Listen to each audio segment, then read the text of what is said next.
Estamos listos nuevamente para la lectura, reflexión devocional y comentarios en la primera epístola a los Corintios.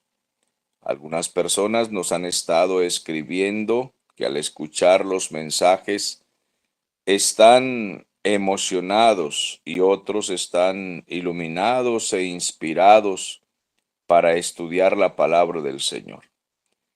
Quizás no podamos decir que son multitudes, pero sí podemos decir que ya son decenas de personas que están siendo despertadas con hambre y sed de la palabra de Dios. Ellos serán saciados. Pero se presenta un conflicto en estos últimos tiempos acerca de lo que es la institución empresarial religiosa. Hay un conflicto ahora, porque antiguamente, hace muchos años se nos enseñaba que era peligroso no pertenecer a una organización religiosa protestante. Era peligroso. Se consideraba hereje a un ministro de Dios o a una iglesia que no perteneciera a alguna denominación, cualquiera que sea, sin menospreciar a ninguna, respetando a todos nuestros hermanos de las organizaciones cristianas. Pero hoy en día se está generando un conflicto. Algunas organizaciones se han convertido en empresas, empresas para atrapar gente, para recoger dinero, para recoger muchos dólares, y esto está causando conflicto porque se está olvidando el principio fundamental de la palabra, de buscar las almas, de amar al Señor, de tener devoción, de la esencia del Evangelio, por estar pendiente de la empresa, de la estructura, de los templos, de las riquezas, incluso de los lujos y de los miles o millones de dólares que están entrando a esas empresas. Y tanto contar dinero ha enfermado el corazón y las mentes de muchos creyentes, especialmente de algunos ministros que ya no sabemos si realmente son ministros y llegamos incluso a dudarlo. Llegamos a dudar de que sean ministros. Entonces, hay muchos creyentes que ahora se están reuniendo en grupos, en casas, porque algún hermano que tiene llamado al ministerio, que tiene devoción por el Señor, pasión por las almas, por el estudio de la Biblia, los está dirigiendo hacia la verdad, obviamente guiados por el Espíritu Santo. Ahora son grupos familiares en las casas, reuniones en hogares, y la gente está estudiando la palabra. Quizás no podamos decir que es la mayoría, pero sí podemos decir que hay decenas, docenas, grupos de personas que se están reuniendo para estudiar la Biblia y para preguntarse realmente qué dice la Biblia al respecto en cuanto a la salvación, la vida devocional, la edificación, los dones del Espíritu Santo, la organización o el orden que debe tener la iglesia, qué dice la Biblia en cuanto al pecado, en cuanto a las doctrinas fundamentales.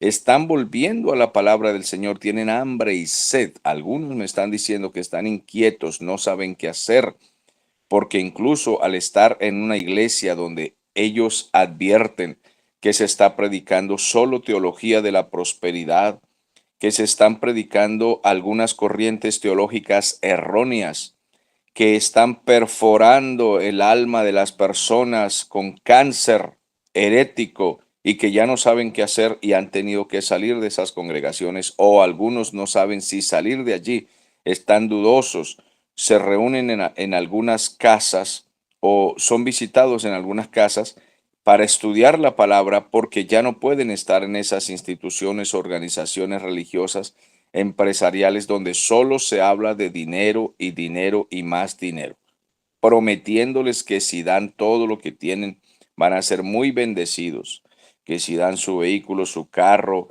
los papeles del terreno, van a ser muy bendecidos. Se han convertido en máquinas de hacer plata.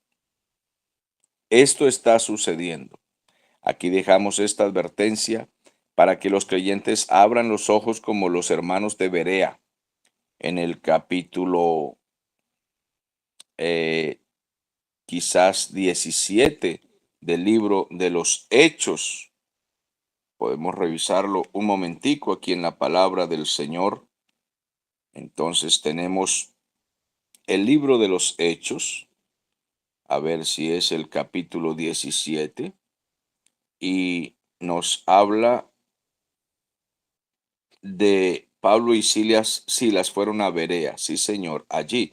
Estos eran más nobles que los que estaban en Tesalónica y recibieron la palabra con gran solicitud, pero escudriñaban cada día las escrituras para ver si estas cosas eran así. Este pasaje es muy importante para los creyentes en estos tiempos que están siendo avivados, están siendo despertados a la verdad. Lo importante es revisar si realmente lo que estamos aprendiendo en las organizaciones religiosas es realmente la palabra, porque se usan textos fuera de contexto, una hermenéutica pésima, o mejor dicho, sin hermenéutica, sino usando textos retorcidos para tratar de sacarle a la gente su dinero o para manipularlos en cualquier movimiento extraño, culpando al Espíritu Santo de esos movimientos. Unas supuestas manifestaciones y supuestos avivamientos fingidos que lo único que han traído es confusión. Cada vez que se habla de un avivamiento, se aprovecha para manipular y confundir también a las personas con ciertas cosas que no son del Espíritu Santo y que no son de acuerdo a la palabra, como aquella época donde hubo un predicador hace muchos años al que le llamaban el cantinero. Esto es una barbaridad y eso está en la historia de los avivamientos. Y este fulano cantinero era el que traía un vino espiritual y emborrachaba a la gente. Y se confunde a las personas con estas cosas y eso queda en la historia como si hubiera sido algo importante, como si hubiera sido algo que de verdad valiera la pena, confundiendo las almas con esto de el cantinero, porque emborracha a las personas. ¿De dónde sacaron eso? ¿De qué se trata todo eso? Desviando a multitudes hacia corrientes extrañas, hacia fenómenos que no son del Espíritu Santo. Y si se juzgan de espirituales, hay que ver entonces qué espíritu trajo eso, de qué espíritu proviene. Entonces, mis amados hermanos, vamos hoy a la Biblia, primero a los Corintios capítulo 5. Tengamos la lectura de este capítulo, quizás es un capítulo corto y muy directo, pero nos va a edificar también la palabra del Señor. Dice la Biblia así en el poderoso nombre de nuestro Señor Jesucristo. De cierto se oye que hay entre vosotros fornicación, y tal fornicación, cual ni aun se nombra entre los gentiles, tanto que alguno tiene la mujer de su padre, y vosotros estáis envanecidos.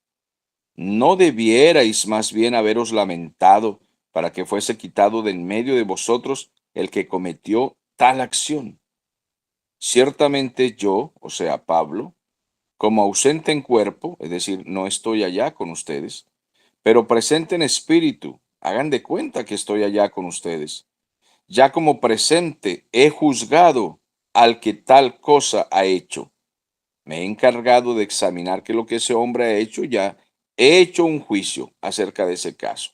Y en el nombre de nuestro Señor Jesucristo, reunidos ustedes y mi espíritu, o sea, hagan de cuenta que estoy allá, porque estoy con ustedes, estoy pendiente de la situación, con el poder de nuestro Señor Jesucristo, que ese hombre se ha entregado a Satanás para destrucción de la carne, a fin de que el espíritu sea salvo en el día del Señor Jesús. ¿No es buena vuestra jactancia? ¿No sabéis que un poco de levadura leuda toda la masa? Un poquito de pecado que ustedes están permitiendo, ¿no ve cómo está contaminando toda la iglesia? Limpiaos pues de la vieja levadura, para que seáis nueva masa sin levadura, como sois, porque nuestra Pascua, que es Cristo, ya fue sacrificada por nosotros. Límpiense ustedes de todo eso viejo que ustedes cometían antes, esa vieja levadura, todos esos pecados de donde ustedes vienen, Corintios. Límpiense todo eso para que sean una nueva masa. para que sean nuevas criaturas de verdad. Límpiense de todo eso, no se dejen contaminar, porque nuestra Pascua, nuestra fiesta es con el Señor. Él es Cristo, Él es nuestra Pascua, y Él ya fue sacrificado por nosotros. Así que celebremos la fiesta. ¿Cuál fiesta? Pues la fiesta con Cristo, la fiesta de la vida, la fiesta de la salvación, pero no con pecados de esa vieja levadura, ni con la levadura de malicia y de maldad, sino con panes sin levadura, limpios, no contaminados, llenos de sinceridad y de verdad. Os he escrito por carta que no os juntéis con los fornicarios. No absolutamente con los fornicarios de este mundo, es decir, no estoy diciendo que no se junten con los vecinos, con los que fornican, no estoy diciendo que con ellos, con los avaros, con los ladrones, con los idólatras, pues en tal caso sería necesario salir del mundo. Es decir, yo no les he pedido que no se junten ustedes con la gente de la ciudad, que son avaros, fornicarios, idólatras. Yo no estoy diciendo que no le hablen a esas personas. El versículo 11, más bien os escribí es que no se junten con ninguno que llamándose hermano practique esos pecados.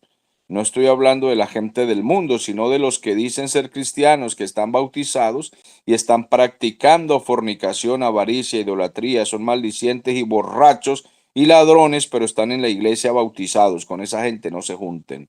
A esa gente expúlsenla, sáquenla. Esos que dicen que son cristianos y están con ustedes bautizados, participando del púlpito y haciendo esa cosa, sáquenlos de ahí. Porque, ¿qué razón tendría yo para juzgar a los que están fuera de la iglesia si ellos no son cristianos? No tenemos nada que juzgar.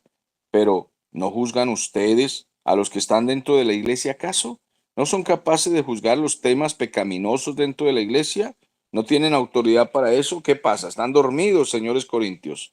Porque a los que están fuera de la iglesia, pues Dios los juzgará, Dios se encarga de ellos no son cristianos, no es asunto nuestro los pecados que ellos cometan. Los que están fuera de la iglesia, eso es asunto de ellos, ¿sí?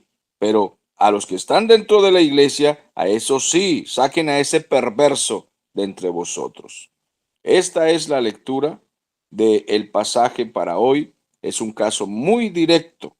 Pablo dice, oye, se ha sabido entre ustedes que hay allí fornicación practicada, una fornicación que ni siquiera entre los gentiles se menciona, porque hay un hombre ahí que quedó viudo, se casó con otra mujer y ahora pues esa mujer es la madrastra de su hijo y resulta que este hijo, hijastro de esa señora, está durmiendo con esa señora y ustedes lo tienen ahí en la iglesia y él está ahí sexualmente vinculado con esa mujer, es su madrastra.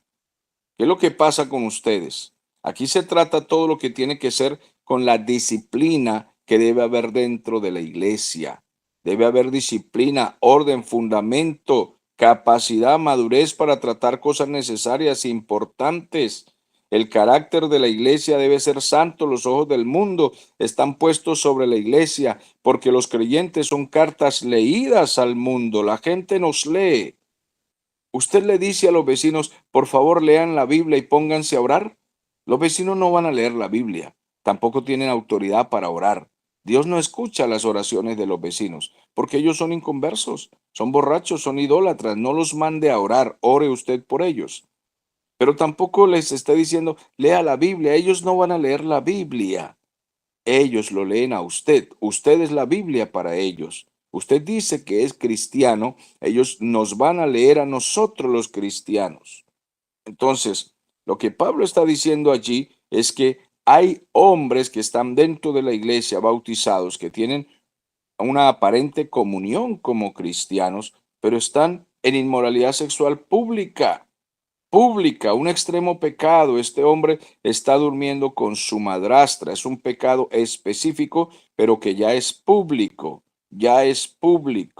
y ya todos en la iglesia lo saben. Entonces, la iglesia no tiene que estarse fijando en los pecados de los vecinos, porque no es su asunto. No tenemos que ser chismosos, estar entrometidos en lo que no es asunto nuestro. Es más, Pablo no manda a juzgar a la madrastra, porque la madrastra no era cristiana, no aparece aquí en el texto como si fuera cristiana. Pablo manda juzgar es al hombre que está durmiendo con su madrastra, porque ese es cristiano y tiene cargos en la iglesia. De lo contrario, Pablo no lo mandaría a juzgar. Es una persona de renombre en la iglesia, pero la iglesia está envanecida. Como tienen tantos dones y están prosperados, entonces para hablar mal de los ministros del Señor sí tenían capacidad, pero no tenían capacidad para juzgar estos casos importantes que estaban sucediendo allí. No son capaces, no han reaccionado ustedes como verdaderos cristianos allá en Corinto. ¿Qué es lo que está sucediendo con ustedes?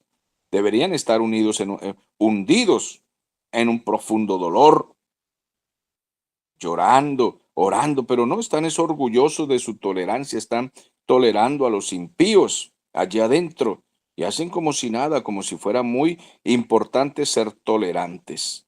No están buscando realmente la santidad. No han sido sacudidos por el pecado, no están siendo sacudidos por el poder del Espíritu Santo. Por eso Pablo les dice que están envanecidos, deberían estar en duelo, en dolor, en aflicción. Mira lo que está pasando aquí dentro de nuestra iglesia. ¿No van a tomar una acción ustedes disciplinaria para esto? ¿Ustedes no han comprendido todavía que hay que darle la gloria al Señor en todo lo que hacemos? Pero ustedes están orgullosos de la elocuencia, de tener maestros corintios, de los dones del Espíritu Santo, y se creen grandes por esto. Miren, dice Pablo en el versículo 3: yo, como si estuviera allá con ustedes, aunque estoy ausente, pero como si estuviera allá, en espíritu, yo ya he juzgado ese caso. Yo ya sé lo que pasó allí. Y además sé lo que hay que hacer como si estuviera allá. Yo ya he juzgado esa cuestión. Así de que les digo en el nombre de nuestro Señor Jesucristo, reúnanse ustedes, reuníos vosotros y mi espíritu allá con ustedes. Sí, y dice, en el poderoso nombre de nuestro Señor Jesucristo, tomen cartas en el asunto. La iglesia debe reunirse para tomar cartas en las cosas que son serias. Ejerciten la disciplina. Tomen estos casos con seriedad. Ahora, no estamos hablando de una persona caída que ha reconocido su pecado, a la cual hay que ayudarle a levantarse. Estamos hablando de una persona que no ha reconocido su maldad. Por tanto, entréguenlo a Satanás para que la carne se destruya, para que sea disciplinado, castigado por el Señor, a fin de que por lo menos pueda conseguir el arrepentimiento y llegue a ser salvo. Este versículo 5 ni los mejores teólogos lo han podido, vamos a decir que entender, describir eso de el tal se ha entregado a Satanás para destrucción de la carne. Pues unos opinan de una forma, otros de otra. Vamos a tomar lo básico para no entrar en discusiones. Hay gente que comienza a discutir con estos textos y a dárselas de más teólogo que el apóstol Pablo y a querer entender más de lo que el texto dice. Entonces, no digamos más de lo que el texto dice, vamos a tomar lo básico. Lo que Pablo está diciendo aquí, para no entrar en polémicas, es que simplemente tomen cartas en el asunto, que destruyan la obra de Satanás.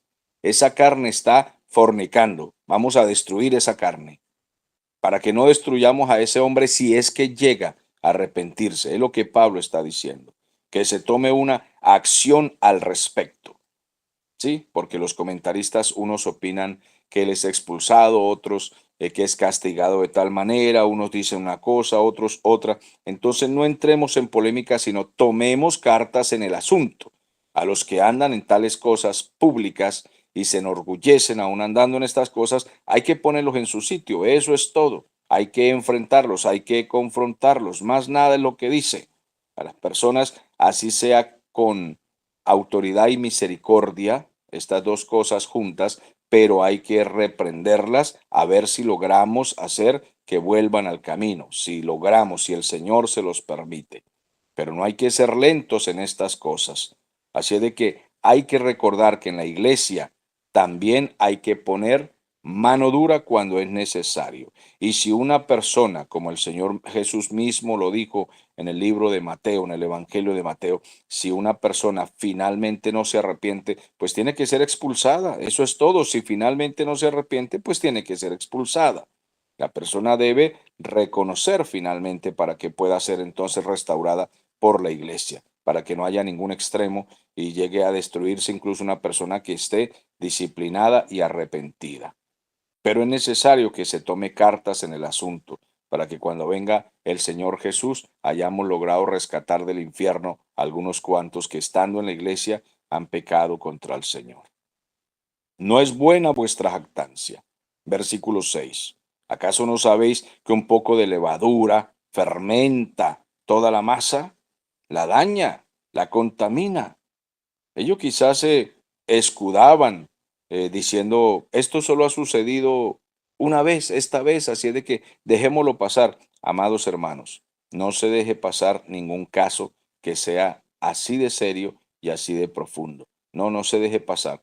Trates el asunto con seriedad. Pero este asunto no deben tratarlo los chismosos de la iglesia. Ellos no tienen capacidad. No los débiles, no los que murmuran, no los que riegan cuentos en la ciudad, no los que llevan cuentos a otras iglesias locales, no, estas personas que no tienen capacidad de guardar situaciones difíciles no tienen por qué estar en las reuniones más serias de la iglesia. Cuando la palabra del Señor nos dice que dos o tres reunidos en su nombre para tratar estos casos, y es a eso que se refiere el texto, dos o tres reunidos en su nombre, ahí estará el Señor.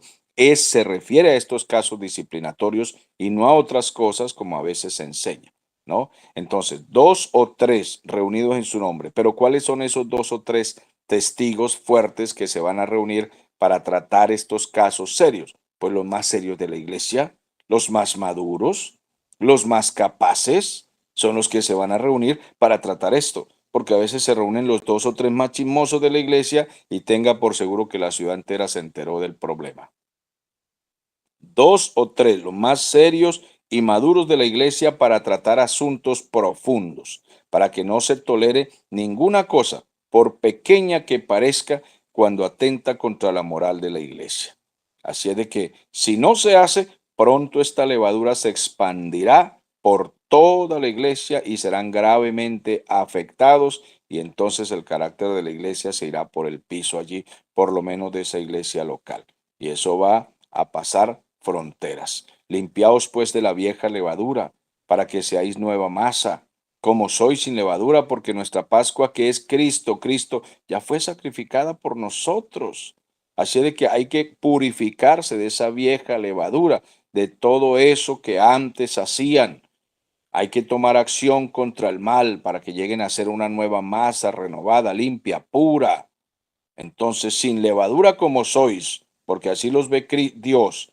Dios los ve en Cristo sin levadura, así los ve Dios. Eso significa gracia, misericordia. ¿Qué es la gracia? Algo que no merecemos, que aunque la iglesia peque, Dios los ve limpios. Que aunque la iglesia peca, el Señor los ve salvos. ¿Pero por qué? Porque el Señor, el Padre, no nos ve a nosotros directamente, Él nos ve es a través de Cristo, por eso nos ve limpio, nos ve santificados, pero esa gracia no significa que podemos hacer lo que nosotros queremos. El Padre realmente tiene comuniones con Cristo, nos ve es a través de Cristo, nos ve en Cristo, salvados en Cristo, justificados, redimidos, perdonados, pero en Cristo. Si el Padre nos viera a nosotros directamente, amados, Él es el juez. ¿Qué sería de nuestra vida sin el abogado, sin el intercesor? El Jesucristo que pagó el precio por nosotros. Él es la Pascua nuestra. Así de que es necesario que correspondamos de acuerdo a la obra del Señor Jesús, a lo que Él hizo por nosotros. Vamos a corresponder a ese llamamiento santo, a que Él nos santificó, nos lavó. Vamos a responder al llamado que el Señor nos hace al arrepentimiento. Y seguro que Dios va a obrar en nuestra vida, pero sois nueva masa, limpiados ya. Así de que es necesario que respondamos a ese llamado y a lo que el Señor ha hecho por nosotros. Bien, el versículo aquí sigue diciendo acerca de la Pascua. Así que celebremos la fiesta no con la vieja levadura, ni con la levadura de malicia y de maldad, sino con panes sin levadura, que son de sinceridad y de verdad. Bueno, todo esto tiene que ver cuando menciona la Pascua al Antiguo Testamento. La inmolación del Cordero de la Pascua era un tipo de imagen de la muerte de nuestro Señor Jesucristo y por eso es que Él la menciona. Así es de que es necesario que se establezca este principio de enseñanza aquí. Cristo murió por nosotros. Lo del Antiguo Testamento todo era sombra como nosotros sabemos, pero Cristo es nuestra Pascua directamente. ¿Sí? El Señor Jesús llegó y fue sacrificado por nosotros. Él se dio por nuestros pecados. Vamos a celebrar esa fiesta, no dejándonos contaminar de ninguna cosa vieja, de ninguna cosa que antes hacíamos. Así es de que el Señor que ha sido sacrificado por nosotros merece la honra y la gloria, que nosotros podamos ser sacrificios vivos y santos delante del Señor, como también nos lo dice Romanos en el capítulo 12, que presentemos nuestros cuerpos en sacrificio vivo y santo y un culto que sea agradable al Señor, que es vuestro culto racional, que no nos conformemos a la manera de vivir de este mundo, que no vivamos conforme a los pecados de este mundo. Ahora habla allí de un sacrificio vivo en Romanos. ¿Por qué? Porque el sacrificio en el Antiguo Testamento era degollado, era un sacrificio, se degollaba y era muerto, derramando su sangre allí en el altar. Pero el apóstol Pablo ahora nos dice y nos manda por el Espíritu Santo que lo dirige y dice que presentemos nuestra vida en sacrificio vivo y santo. Es decir, que nosotros estamos vivos puestos en el altar como un sacrificio vivo, para que todo lo que hagamos le agrade al Señor.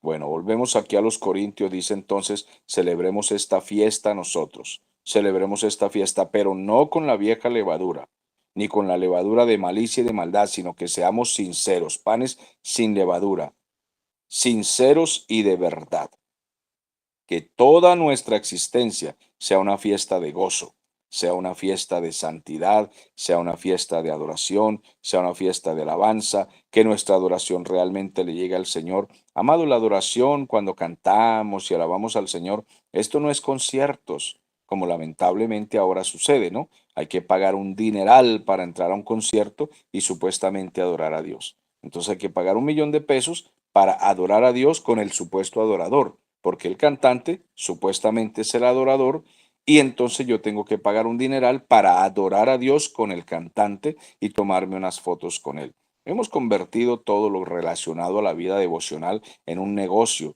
Esto es una perversión totalmente, ¿no? Lo que el Señor quiere es que todo lo que hagamos sea adoración. Usted se levanta en la mañana y en este momento estamos adorando al Señor con esto que estamos haciendo. Estamos adorando al Señor y Él quiere que toda nuestra vida esté lejos de contaminación y lo que hagamos sea para adorar al Señor. Pablo dice, os he escrito por carta, versículo 9, que no se junten con los fornicarios. ¿Pero con cuáles? Él aclara, no estoy hablando que no se junten o que no le hablen a los vecinos de la ciudad, ya que ellos son fornicarios, avaros, idólatras, hechiceros, brujos, mentirosos, homosexuales. No estoy diciendo que no le hablen a ellos, no estoy hablando de no juntarse con los vecinos y saludarlos y llamarlos al arrepentimiento y traerlos al culto, llevarlos en su vehículo para que escuchen la palabra. No estoy hablando de ellos. Estoy hablando de los que están en la iglesia y son bautizados y tienen cargos en la iglesia y responsabilidades y dicen que son cristianos y practican las cosas carnales del mundo. Es a eso, no me refiero en general a todos los de este mundo porque tendrían ustedes que salir del mundo, irse a vivir entonces a Marte, a Júpiter, porque aquí la tierra está plagada de toda maldad. Por eso Pablo en el versículo 10 aclara, no me estoy refiriendo a los pecadores de este mundo. Les advierto es que no anden en compañía de personas que diciendo que son cristianos bautizados y participando de las cosas santas del Señor, andan en todas las prácticas públicamente, todas las prácticas mundanas y carnales. No se junten con esta gente, sepárense de ellos. Ustedes no tienen que andar con este tipo de personas. Cualquiera que sea hallado culpable, público y no se arrepienta, usted sepárese de esas personas. Ellos tienen que ser excomulgados de alguna manera, castigados de alguna manera, que se den cuenta que han pecado contra el Señor. Ahora, hay hermanos que tienen la costumbre que cuando alguien ha cometido un pecado y pide perdón y quiere ser restaurado, no le vuelven a hablar. Aquí el texto no está hablando de esto. Está hablando de un hombre que públicamente se jactaba junto con muchos creyentes, incluso de su propia maldad. Se jactaba, ellos se jactaban de tenerlo allí entre ellos sin castigarlo. Y él estaba públicamente, sin ser castigado, haciendo estas cosas. Entonces dice, no se junten con él. Pero no está hablando de una persona que ha fallado y necesita ayuda y busca ayuda y entonces le dan la espalda. Más bien os escribí para que no os juntéis con ninguno que llamándose hermano está en la fornicación, en la avaricia, en la idolatría, en las maldiciones, en borracheras, o sea, ladrón, con ese ni siquiera coman, no se sientan en la mesa con él. Eso es un profeso hermano que está en terribles pecados. Entonces ustedes no pueden andar con él. Y él lo repite y lo explica claramente para que no confundamos nosotros, como algunos lamentablemente piensan. Hay una secta por ahí que sale por las casas predicando y tienen esta costumbre de creerse incluso super santos y condenan a todo el mundo y no se juntan con ciertas personas, incluso de su familia, porque practican estos pecados. Pero Pablo lo aclara aquí, no me estoy refiriendo a las personas del mundo que viven en estas cosas. Está usando un lenguaje allí que a algunos les parece fuerte, ya que hoy en día no se puede hablar la palabra bien fuerte y directa, porque les parece que es impropio, que hay que ser más diplomático, en fin, pero aquí no está siendo muy diplomático Pablo, ¿no? Saquen ese perverso de entre ustedes. No está siendo muy diplomático, está siendo muy claro. Está hablando de un borracho, de fornicario, en fin, está aclarando las palabras. Los pecados hay que mencionarlos claramente, como me dijo una señora un día. A mí no me gusta ir a los cultos de ustedes, los protestantes. ¿Pero por qué, señora? ¿Qué es lo que sucede? Porque comienzan a decir del púlpito que los idólatras, que los borrachos, los parranderos, todo es echándole sátiras a uno, dijo la señora. Bueno, le dije, no se trata de sátiras, sino que predicamos la palabra, mencionamos los pecados y si alguno está involucrado, pues bueno, ya no es culpa de nosotros. Ahora bien, Pablo dice en el versículo 12, ahora, ¿qué razón tendría yo para juzgar a los que están fuera de la iglesia? Nada, es que ellos son pecadores, andan en esas cosas. Pero ¿no juzgáis vosotros a los que están dentro? Son dos preguntas. No tenemos razón para estar juzgando a los que están fuera de la iglesia. Ese es un asunto que le corresponde al Señor. Pero es deber de la iglesia local ejercer una disciplina, bueno, que sea piadosa, misericordiosa, pero también que tenga autoridad dentro de la iglesia. Ese es nuestro deber. No es estar hablando chismes de los vecinos andan en pecado, hay que dejarlos ellos en su asunto y predicarles el evangelio, eso es todo lo que tenemos que hacer. Pero dentro de la asamblea, dentro de nuestra reunión, que hay una reputación de santidad y una necesaria predicación sana que muestre testimonio hacia el vecindario, ahí hay que castigar las cosas que haya que castigar. Así de que cuando hay alguien que es culpable y está sin arrepentimiento, tiene que pagar el precio. A los que están fuera, Dios los juzgará, pero ustedes quiten ese perverso de entre ustedes, dice Pablo. Así que él explica que Dios se cuida de los juicios de las personas que no conocen al Señor, pero la iglesia debe cuidarse y debe tratar los juicios que están dentro de la iglesia. Así de que saquen a ese perverso de entre ustedes, es decir, castiguen esa situación. Bueno, el Señor Jesús lo advirtió. Si la persona se arrepiente, bueno, ustedes han librado a un pecador del infierno, pero esperamos es eso, que se arrepiente, de lo contrario ya no está en comunión. Y esto debe hacerse con un incluso dolor en el alma, con una humillación. No es con arrogancia y orgullo de castigar a alguien, no, no debemos tener orgullo y arrogancia de castigar a alguien porque lo que estamos buscando es la reconciliación del descarriado, la reconciliación del caído. Hay que tener esa piedad, esa misericordia, considerándote a ti mismo, porque tú también puedes ser tentado. Hoy le tocó al hermano Juancito, pero mañana le tocará al hermano Pedrito. Ahora, no estamos profetizando ni nada de eso, ni declarando, decretando, como dicen algunos. No, estamos advirtiendo que quizás hoy le toque a Juancito y mañana entonces le toca a Fidelito. Entonces hay que tratar con misericordia el caso, pero hay que tratarlo con autoridad. Ese es el capítulo 5. Es un capítulo muy directo y muy claro para que todos aprendamos que en la iglesia las cosas serias hay que tratarlas con esa seriedad. Gloria al Señor.